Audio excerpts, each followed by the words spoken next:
Hey guys, Henry here and welcome to Xbox On. Today we're here to talk all about Grounded, Obsidian's microscopic adventure on a massive scale. There's a ton of info that's dropped since we got our first glimpse of it at XO19 last year, so Sam and I are here to break down everything we know about Grounded so far. And we mean everything. But look, before we get into the teeniest of details, let's run through what Grounded is all about. Obsidian are masters of story crafting, and as anyone who's played The Outer Worlds or Fallout New Vegas will already know, and Grounded is no different. It's telling the fully fleshed out story of a 90s kid who's been shrunk down to a minuscule size, and you'll be uncovering the many mysteries hidden in your own backyard, all while trying to rebigulate yourself. You wouldn't want to miss dinner after all, would you?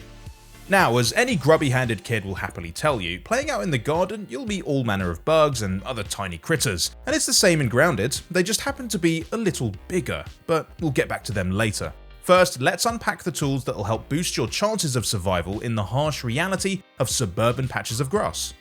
All great survival games have an equally brilliant base building system, and Grounded is no different. You'll be able to build the home of your dreams out of all manner of materials, and you'll want to keep a careful eye on the home defense portion of it all. Well, if you want to keep safe, that is. Managing your character's own needs are just as important, requiring constant attention to your hunger and thirst levels, as well as your health and stamina. Luckily, you've got a handy gadget called the Scab that will help you monitor it, courtesy of your robot buddy, Burgle. If the toil of survival worlds isn't for you, don't count yourselves out just yet. Grounded will launch with a fully fledged creative mode too.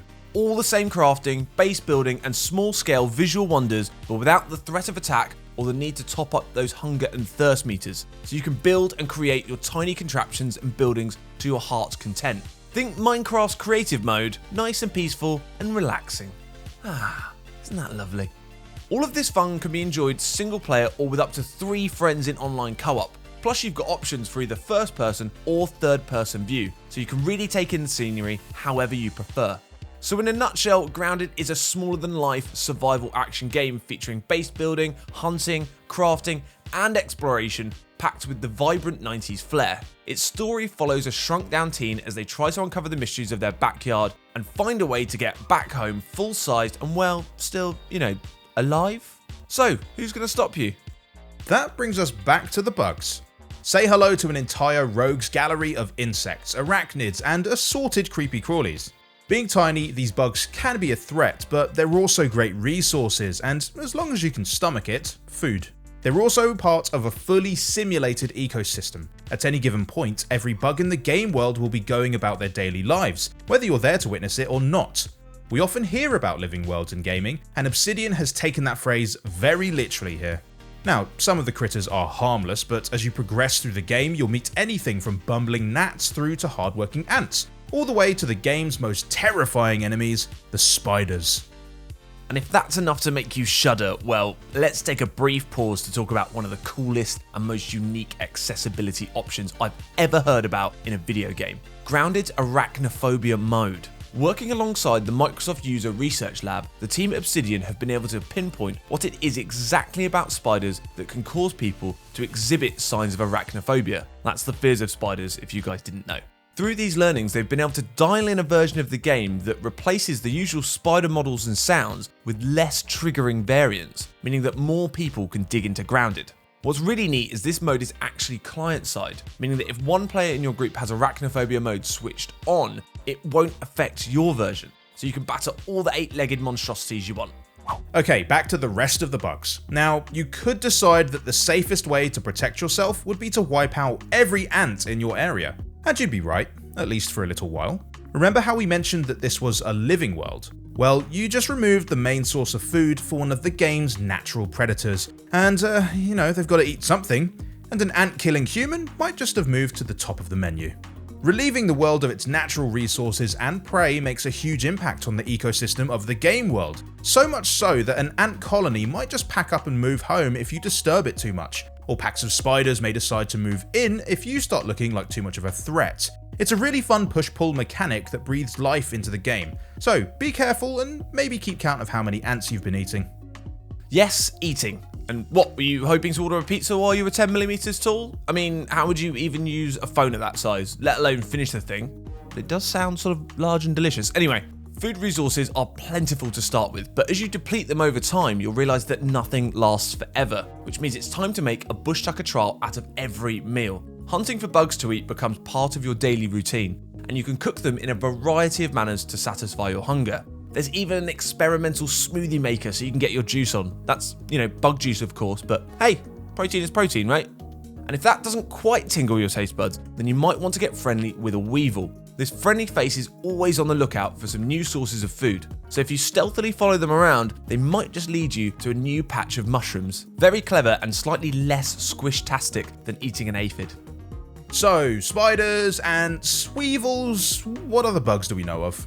We've had a glimpse of gnats, which the developer described as flying beach balls. They mostly serve as an annoyance, literally being incapable of flying in a straight line. Keep an eye on them, because they could bump into you and knock you straight off a tall rock, and then splat. We've also seen footage of ladybugs that roam and graze, kind of like tiny insectoid cows. They've even got the spots to match. Ladybugs are tough, but they break down into some core ingredients needed for one of the best armor sets in the game, so it's worth the hassle to bring one of these lumbering beasts down. No doubt we'll come face to face with even more creatures as the story progresses, but if you want to hear about it first, be sure to hit subscribe for more details on Grounded in the future, and hit that notification bell so you never miss another video. We quickly mentioned armor sets there, so you might have guessed that the game features a crafting system. This is a huge aspect of Grounded's gameplay, with your survival hinging on your ability to make tools, weaponry, housing, equipment, armor, and loads more. Grounded features a pretty clever crafting menu that takes the boring slog out of all of it. In many survival games, it is quite common to have intermediate ingredients that require crafting in and of themselves. Let's say you wanted to make a certain type of spear that required you to make some twine. You need to go to the twine menu, craft that, go back to the spear, then make that, and I need to make a particular pole and a spearhead and jump over to those menus. This all felt completely unnecessary to Obsidian's team, so they streamlined it all so all the ingredients you need for a recipe can be crafted on that very same page. It's such a smart adaptation that helps you get back to the aspects of the game you actually enjoy the most. One of which will probably be exploration. The garden has tons to see and do.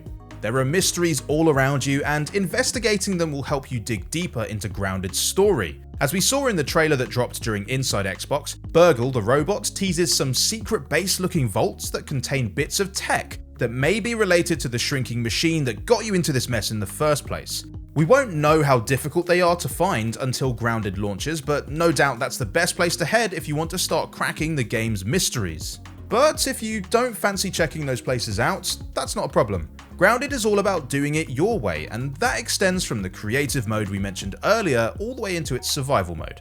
There are areas of the map that will be hard to access until you acquire certain blueprints, but Obsidian also wanted to make sure that if you want to find your own way of getting up that really tall stone area, well, you absolutely can.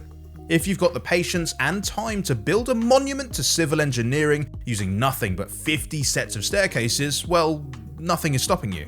Maybe it isn't the way they'd planned for you to get up there, but hey, you did it anyway. Well done you. It's already clear that Grounded will have more than enough to keep you busy in your imaginary backyard, but you won't have to do it alone. Grab up to 3 of your mates and enjoy 4-player co-op through Xbox Live, and everything goes quicker with your buddies, especially the crafting mechanics. You can basically set up your own conveyor belt built of workers. One person drops down the blueprint, while someone else chops down the blades of grass you need for your grass walls. They chuck it to a friend, who throws it to the next, and eventually places it right where it's meant to go. Singing hi ho, of course, is like totally optional. Anyway, it's super fluid and fun, plus it gets the job done way quicker, and that base will be ready in no time. But when it comes to combat, the opposite is true. Enemies get scaled up depending on how many of you are actually trying to fight it. The good news is, if you decide to wander off on your own whilst playing in a 4-player lobby, you won't be punished for taking on an insect. The smart scaling of enemies only applies if enough of you are close enough to actually attack it. So if only 2 of you are in the vicinity, its strength will be appropriate for 2 players and so on. The developers call this an aura, and whilst it won't be visible, it should be quite obvious when it is in effect. Oh, and for anyone wondering about crossplay, don't worry. The game will support it from day one, so you can play with your friends no matter what hardware they're using, whether that's Xbox One or PC. So after all of that, it boils down to the 2 most important questions. When can I play it and where? Grounded will release into Xbox Game Preview for console and PC on the 28th of July. Not only that, it will also release the same day on Steam via Early Access. This preview period is going to be crucial in helping the developers give some polish to the game experience, while still letting you guys get in there as quickly as possible so that you can start having some fun. Feedback will be used to help steer the game in the direction that you, the player, wants, so be sure to send it in. An interesting bit of trivia for you Xbox fans out there, Grounded will be the first ever Xbox Game Studios title to launch into both Game Preview and Xbox Game Pass on the same day. So Game Pass subscribers will be able to play Grounded the minute it launches, or before it officially launches actually. And because Grounded is also an Xbox Play Anywhere title, your progress will be transferable between both versions of the game. Wicked. If that all sounds exciting, then remember to mark the 28th of July in your calendars.